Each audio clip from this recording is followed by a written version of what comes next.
Well,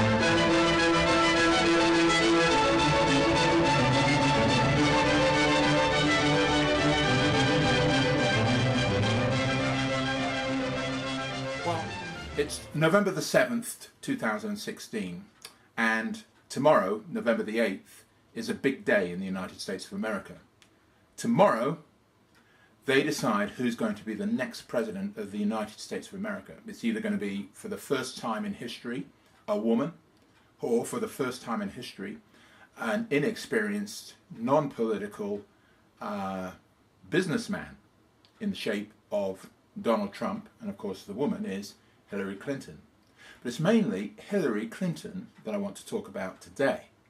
But before I do, let me put my cards on the table. Whomever the United States electorate pick tomorrow, the outcome for the country, I believe, will be the same, which is division and disaster. Some years ago now, back in 2006, I wrote an article about Hillary Clinton and about her ambitions to become the first female president of the United States. And not only did I write an article, but I sent that article in the shape of the Voice of Prophecy magazine in 2008, not just to her, but to many of the world leaders and leading cultural and social figures in the Western world.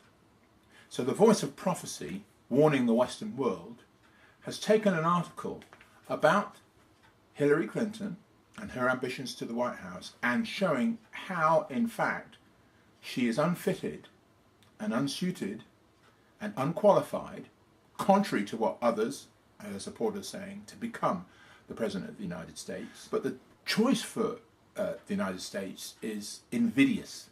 It's not a good one, because if they decline to take Hillary Clinton, who by far is the most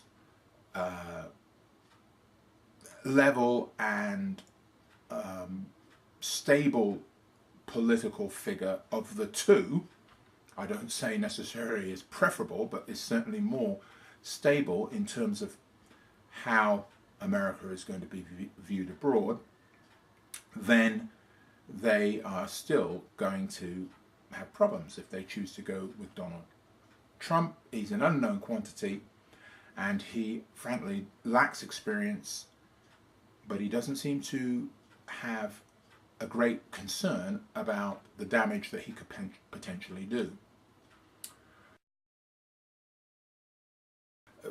Tony Blair, who's mentioned in this magazine, would have had a copy. Many of the Western leaders, including the Queen, the Archbishop of Canterbury at the time, received this magazine. So on page 12 of this magazine, I've got an article that says, that is entitled, "Clinton Leaves Laughing." Clinton leaves laughing. I just want to read a couple of paragraphs from here, 2 or 3 paragraphs, the introduction, and then a little bit further down as it relates to Bill Clinton, who was president at the time when I wrote this in 2006, and Hillary Clinton, or he just left office then. So, Clinton leaves laughing. Emerging from the melees arising from his well-publicized indiscretions with Monica Lewinsky, former President Bill Clinton, Willie to Monica and his friends, escaped congressional wrath led by Republican Ken Starr and impeachment by the Senate for lying before the grand jury about his affair with the lovely Monica and allegedly obstructing justice. So that's why Clinton leaves laughing. He managed to get away with some of the most humiliating and degrading behavior ever conducted in an Oval Office. Moving on, the surprise victor over George Bush Sr. in 1992 election, Clinton was greeted like a breath of fresh air, but his personable style and success with the economy was dwarfed by his sexual antics with Miss Lewinsky in the White House Oval Office. A generation of grade schoolers asked their red-faced parents what fellatio is, or the 101 things you can do with a cigar besides smoking it. Okay, so it gets a bit rough and raw and perhaps reminiscent of what happened during the debates between former Senator Hillary Clinton and Donald Trump. who raised these matters to discredit Mrs. Clinton. But many of the charges levelled at Mrs. Clinton by Donald Trump, since about, for instance, the fact that Donald Trump didn't pay taxes or claim deductions.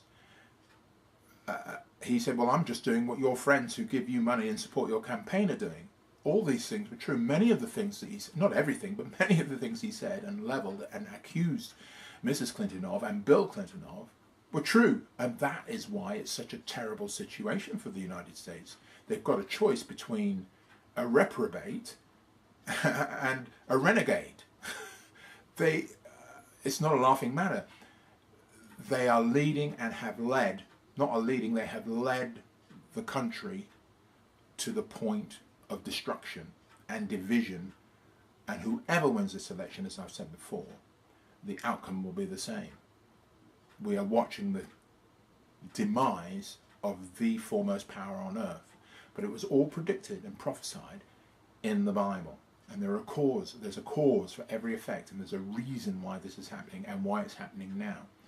But they were warned. Hillary Clinton, Bill Clinton, Tony Blair, the Queen. These leaders in the Western world have been warned. The voice of prophecy, warning the Western world today. At last, the time of God's direct intervention in human affairs is at hand. Mankind, cut off from God since the Garden of Eden, has been deceived by Satan for over 6,000 years. Many believe that given enough time and resources, men and women can solve even their most intractable problems. History and current world affairs would seem to prove otherwise. So you want to read this article because there's a lot of details in there that are shocking and also illuminating, but also point to the fact that these are indeed the perilous times that the Bible speaks of in Timothy, 2 Timothy. I read from that in my first message, and the times leading up to the worst time in history, in the history of humankind on earth, the Great Tribulation. So I'm going to put this up, that article up on my Facebook page. You can check out the details there. Till next time.